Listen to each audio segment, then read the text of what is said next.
લોકસભાની ચૂંટણીના ત્રીજા તબક્કાનું મતદાન સુખરૂપે પૂર્ણ થતાં લોકસભાના ઉમેદવારોએ ભારે હાશકારો અનુભવ્યો છે અને ચૂંટણી પૂર્ણ થયા બાદ કોંગ્રેસના ઉમેદવાર જ્ઞાનીબેન ઠાકોરે અંબાજી મંદિરમાં સાયંકાળ આરતીમાં પહોંચ્યા હતા, જ્યાં માતાજીની આરતી કરી પોતાની જીતની કામના કરી હતી। જ્ઞાનીબેનને પૂજારીએ ચૂંદડી ઓઢાડી આશીર્વાદ પણ આપ્યા હતા। ત્યારબાદ જ્ઞાનીબેન ભટ્ટજી મહારાજની ગાદી ઉપર આશીર્વાદ મેળવી જીતની કામના કરી હતી।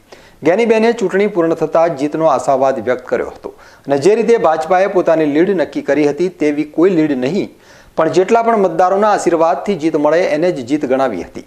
જ્ઞાનીબેને બનાસકાંઠા જિલ્લાના તમામ મતદારોનો આભાર પણ વ્યક્ત કર્યો હતો અને જણાવ્યું હતું કે જે અસત્યની સામે સત્યની લડાઈ લડવા જે મતદારોએ સહકાર આપ્યો છે તેમનો પણ હું આભાર માનું છું અને માતાજીને પ્રાર્થના કરી હતી કે જિલ્લામાં સુખ શાંતિ અને લોકશાહી ઢબે વિના વિઘ્ને આ ચૂંટણી પૂર્ણ થઈ એટલે મા અંબેનો આભાર માન્યો હતો।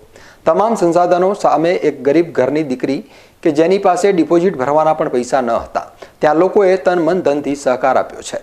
બનાસવાસીઓનો ઋણ ઉતારવા માટે પ્રજાની આભારી રહીશ। મને ટિકિટ મળી હતી ત્યારે પણ આરતીમાં આવી હતી અને આજે મતદાન પૂર્ણ થતાં મેં માતાજીના દર્શન કર્યા છે। એક અસત્ય સામે સત્યની લડાઈ લડવા માટે સમગ્ર જિલ્લાએ જે સમર્થન આપ્યું, અદ્ભુત પ્રેમ સ્નેહને લાગણી આપી, એ બદલ બનાસકાંઠાની જનતાનો હૃદયપૂર્વક આભાર માનું છું। મા જગદંબાના સાનિધ્યમાં દર્શન કરીને એ જ પ્રાર્થના કરી કે મા જગદંબા જિલ્લામાં સુખમય, શાંતિમય અને એક લોકશાહી ઢબે આ ચૂંટણી સંપન્ન થઈ અને વિના વિઘ્ને આ ચૂંટણી પાર પડી, એ બદલ મા જગદંબાના આશીર્વાદ આખા જિલ્લાના તમામ લોકો ઉપર રહ્યા છે અને આ બનાસકાંઠાના જિલ્લાના મતદારોએ કરી બતાવ્યું કે લોકશાહી આજે પણ જીવિત છે।